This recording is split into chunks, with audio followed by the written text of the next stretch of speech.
정오 종합뉴스.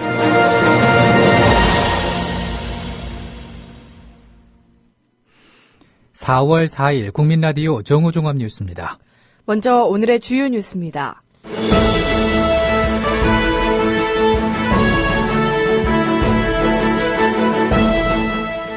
오는 4월 13일에 열릴 제20대 국회의원 선거 투표소 13,837곳이 확정됐습니다.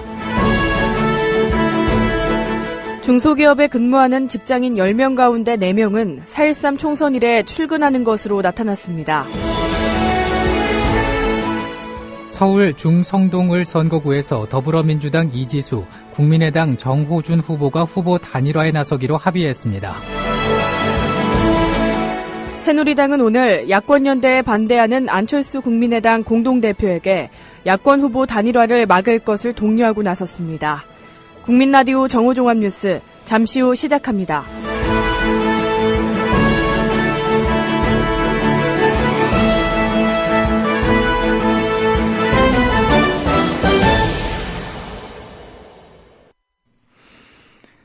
오는 4월 13일에 열릴 20대 국회의원 선거 투표소 13,837곳이 확정됐습니다.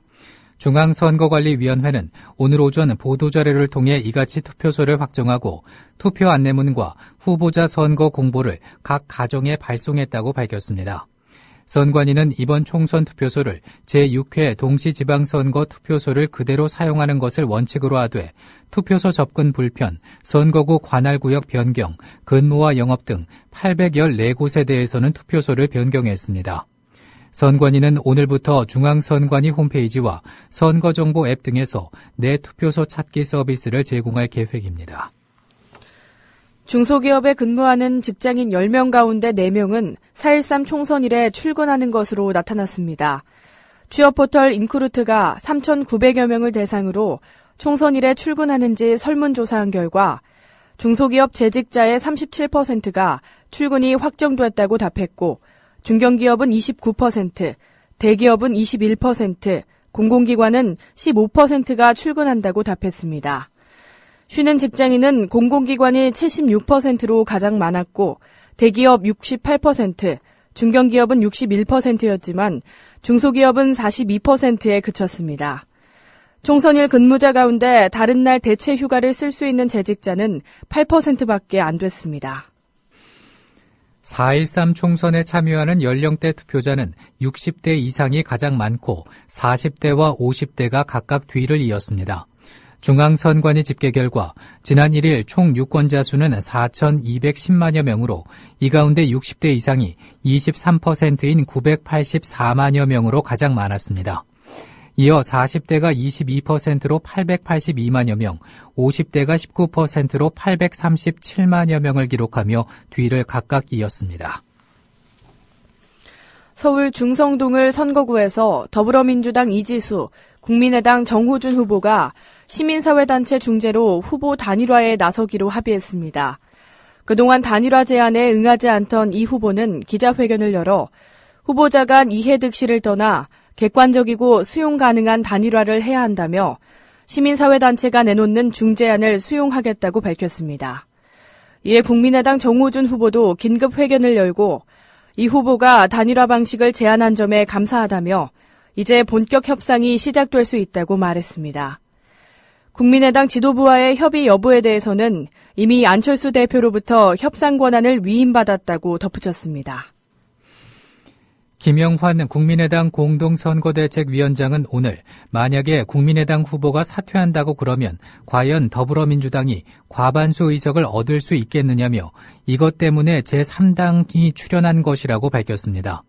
김 위원장은 이날 오전 CBS 라디오 김현정의 뉴스쇼에 출연해 또 만약에 국민의당과 안철수, 김영환 다 우리가 사퇴를 하고 없어진다면 내년 대통령 선거에 문재인 대표로 더 민주가 이길 수 있겠느냐라고 말했습니다.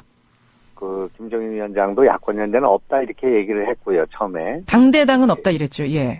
당대당도 없고 야권연대도 없다. 그건 나눠먹기 때문에 안 된다. 이렇게 선을 걷기 때문에 진정성이 없다 이렇게 생각했습니다.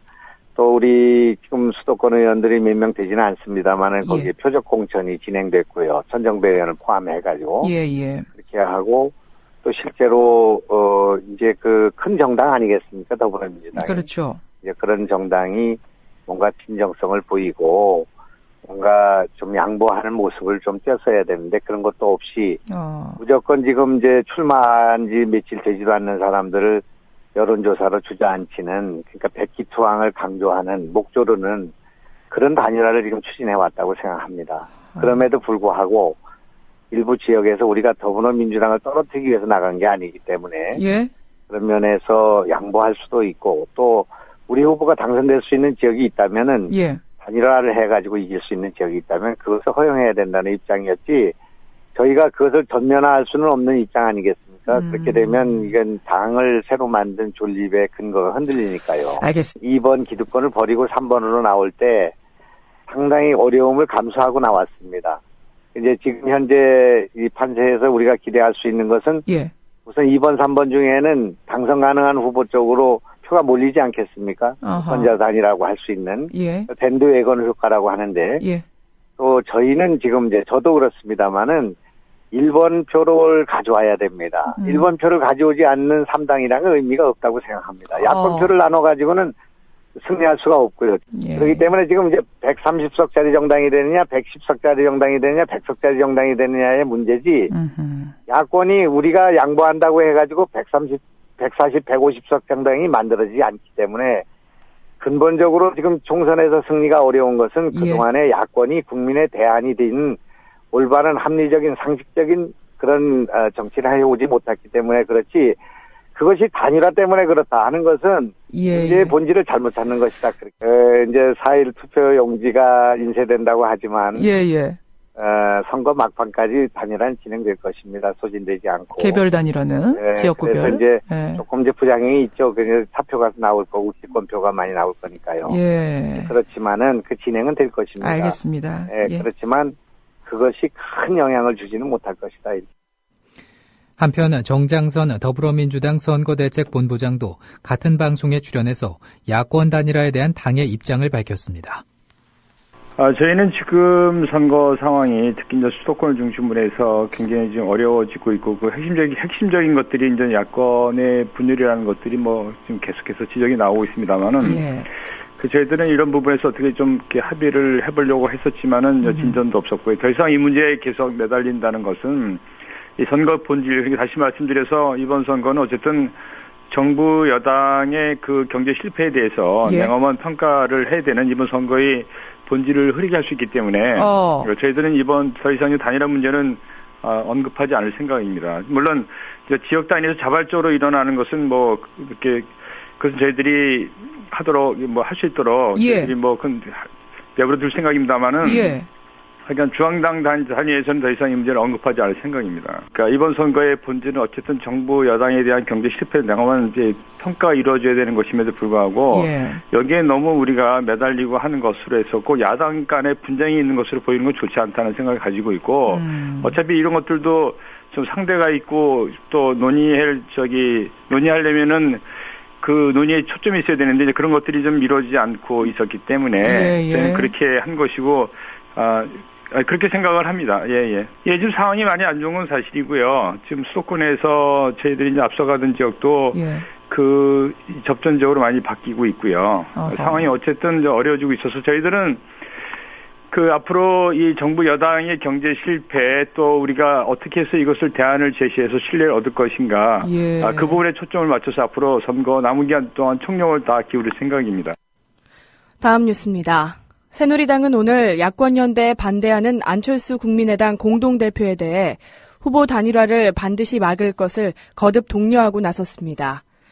이상일 중앙선대위 대변인은 오늘 브리핑에서 더불어민주당 야당 후보들이 단일화에 목을 매는 가운데 4.13 총선 투표용지가 오늘 인쇄된다고 한다며 안철수 대표가 국민의당 후보들에 대해서도 단호하고 분명한 태도를 보여야 할 것이라며 절대로 개별적 후보 단일화를 용인하지 말 것을 당부했습니다.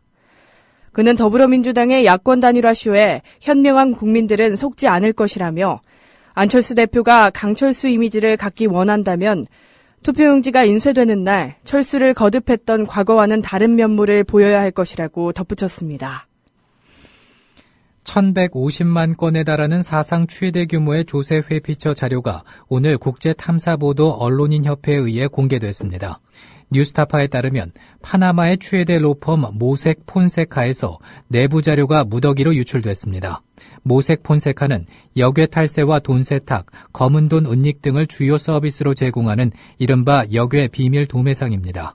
뉴스타파는 195명의 한국인 이름도 찾아냈다며 유출 데이터에서 찾아낸 한국인 이름 가운데 신원을 확인한 사람을 대상으로 공적 보도 가치가 있을 경우 오늘부터 순차적으로 공개하겠다고 폭로를 예고했습니다.